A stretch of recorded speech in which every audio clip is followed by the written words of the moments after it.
I was born in Concord, California, and grew up in South Lake Tahoe on the California side, and spent most of my pre-20s in California. I don't know that there's ever been a time that I wasn't writing. As far as I can think back, I've always been writing something. As a kid, I used to write plays and skits, and later on, when I got into radio, I wrote uh, things for that as well, short plays, radio plays, and things like that. So I've always been writing in one capacity or another. Billy got his start in 1978 or 79. I was working in radio at the time as an announcer, and on my off hours, started writing this story, this novel about Billy and his sister Myrna and their relationship together. And at the time, Billy was straight because I was on the fence, although thinking back, I mean, come on, hello. But as I finally accepted myself and came out, Billy came out too. I dragged him out with me. And he became a real favorite of the fans, thank goodness. But Billy started way back when. He's been around a while. Billy and Myrna are brother and sister, of course. They're the best of friends. They would do anything for each other. I love the dynamic between them because I'm a Gemini, and so they are both sides of me. Billy, the one side of me, is just timid and shy and hiding behind his own shadows. And Myrna, on the other hand, she's out there boldly having fun, living life on the edge, and speaking her mind. And together they make a wonderful team.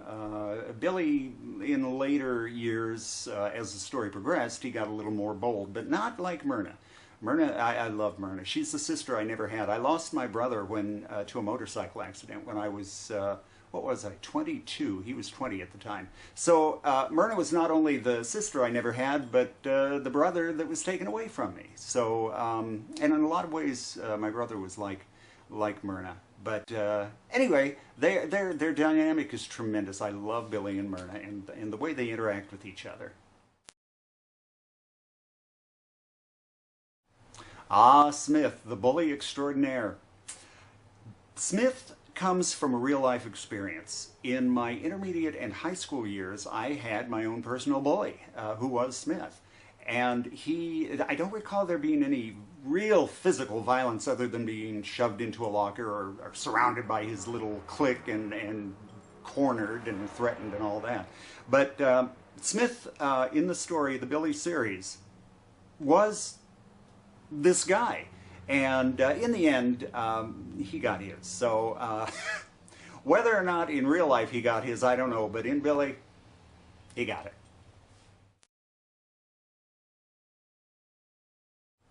That is a dark time in my life, as well as the readers, because Abe was a wonderful man, and people really loved him. The readers just thought he was the greatest, and he was. He was a very giving man, a very forgiving man, and he and Billy loved one another more than they would love anybody else in their lifetimes.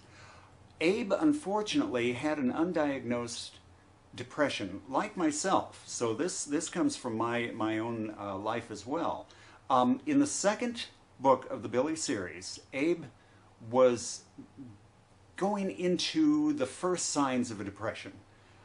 In the second book, it became full-blown, and he completely withdrew from Billy and went off with somebody else.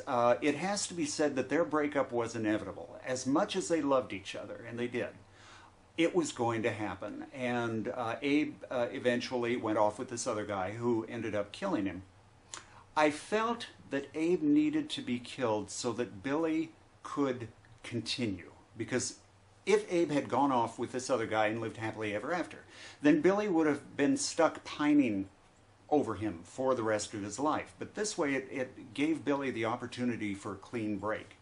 I cried when I saw that on the page for the first time when I was writing it.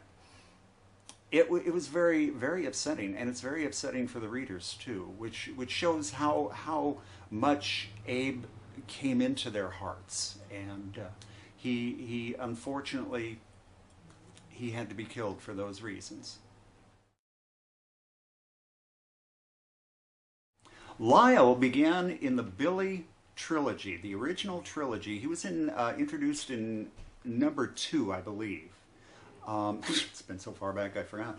But he was just brought on as a character to be, batted around verbally with Billy, so that they could have some funny lines together. And the thing was that Lyle just leapt off the page. Oftentimes you hear of an author or a cartoonist or something saying that a character just happens along, and all of a sudden they've got a life that bigger than life. So that's what happened with Lyle. He started in Billy 2, and he was so dynamic and so positive, and that's what a lot of readers like about Lyle, is his positive attitude. I felt he deserved his own series, and he really had fun. I had fun with Lyle, and he had fun with life.